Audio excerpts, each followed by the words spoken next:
বগুড়া শহরের সেলিমপুর পল্লী বিদ্যুৎ সমিতির সামনে আমরা ফ্লাইওভারের সামনে দাঁড়িয়ে রয়েছি। আমার পেছনে যে ট্রাক দুটি দেখতে পাচ্ছেন সেই ট্রাক দুটি দুর্ঘটনা কবলিত। সকাল 8:30টার দিকে এখানে দাঁড়িয়ে থাকা একটি ট্রাকে পেছনে থেকে আসা একটি ট্রাক ধাক্কা দিলে ঘটনাস্থলেই দুইজন এবং পরে হাসপাতালে চিকিৎসাধীন অবস্থায় আরও একজনের মৃত্যু হয়েছে। এই নিয়ে 3 জনের মৃত্যু হয়েছে এই সড়ক দুর্ঘটনায়। আমরা যতটুকু জানতে পেরেছি হলো সামনের গাড়িটা পিছনের চাকা পাঞ্চার ছিল, ঠিক করতেছিল। আর পিছনের যে গাড়িটা এটা সরাসরি ধাক্কাতে এই পর্যন্ত আমরা পাইছি 3 জন মারা গেছে, 2 জন গুরুতর আহত। আমাদের কার্যক্রম চলমান, রাস্তা যানজট মুক্ত করার চেষ্টা করতেছি। এর কারণে কিন্তু ইতিমধ্যেই এই মহাসড়কে যান চলাচল ধীর গতি হয়েছে।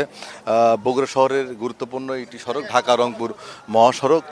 আমরা জানতে পেরেছি যে এখানে যে ট্রাকটি রয়েছে 10 চাকার একটি ট্রাক, সেই ট্রাকটি বিকল হয়ে এখানে দাঁড়িয়েছিল।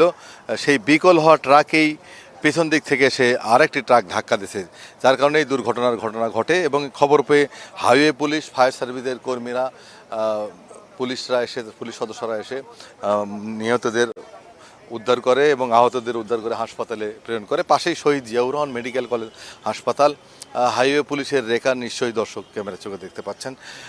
এই দুর্ঘটনার কারণে এই দীর্ঘ 8:30টার পর থেকেই এখানে যানজটের সৃষ্টি হয়েছে। ঢাকা রংপুর মহাসড়কে যান চলাচল প্রায় ধীরগতি হয়ে গেছে। মহাসড়কের উপরে যে ফ্লাইওভারের উপরে উঠতেই এই দুর্ঘটনাটা ঘটেছে এবং এ কারণেই অপর পাশ দিয়ে সার্ভিস লেন দিয়ে যানবাহন চলাচল করছে। ক্যামেরা চোখে দেখছেন যে এখানে ধীর গতি চলছে। যানবাহনগুলো ঢাকা রংপুর মহাসড়কে উত্তরের 10-12টি জেলায় এই এলাকা থেকে যানবাহন চলাচল করে। হাইওয়ে পুলিশের যে রেকার সেটি কিন্তু উদ্ধারকারী যে গাড়িটি সেটি এখন এখানে অবস্থান করছে, তারা উদ্ধার কাজ চালাচ্ছে। আমরা দর্শকদের দেখাতে চাই যে এটি ঢাকা রংপুর মহাসড়কের ফ্লাইওভার বা আন্ডারপাস বলি, শহীদ জিয়াউর রহমান মেডিকেল কলেজের সামনে। তো এক পাশে যান চলাচল একেবারেই বন্ধ হয়েছে, আরেক পাশ দিয়ে যান চলাচল করছে।